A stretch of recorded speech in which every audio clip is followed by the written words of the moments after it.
Seulement une journée après les célébrations de la fête des bateaux dragons, Guangzhou est toujours d'humeur festive avec la journée du patrimoine culturel et naturel qui commence. 40 pratiques et expressions culturelles du patrimoine immatériel de Chine, inscrites sur la liste de l'UNESCO, sont exposées ici dans le sud de la Chine.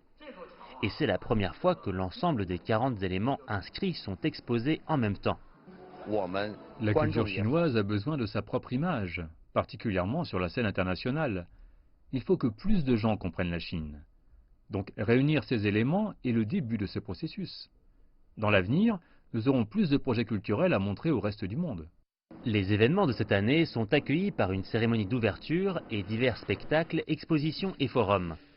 La ville de Guangzhou célèbre le 10e anniversaire de l'inscription de l'opéra cantonais sur la liste de l'UNESCO. Aussi connu sous le nom d'opéra Yuezhou, le style de performance du Sud se distingue des autres spectacles de la région de différentes façons.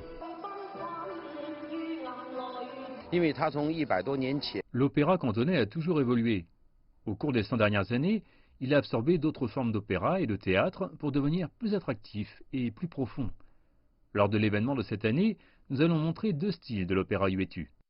Mais en plus de puiser dans les merveilles de la calligraphie chinoise, des performances d'opéra et du papier découpé, le festival est vraiment une chance pour certains d'en apprendre un peu plus sur leurs origines. Le patrimoine culturel immatériel est un héritage précieux transmis de génération en génération. Il représente aussi notre richesse spirituelle. Ce n'est pas seulement notre devoir de le protéger, mais c'est aussi notre devoir d'en hériter. Je pense que des événements comme celui-ci sont nécessaires car certains d'entre nous ne savent peut-être pas grand-chose sur nos propres traditions et cultures. Si les Chinois ne comprennent pas ces aspects, il sera difficile de présenter notre patrimoine à nos amis étrangers et au reste du monde.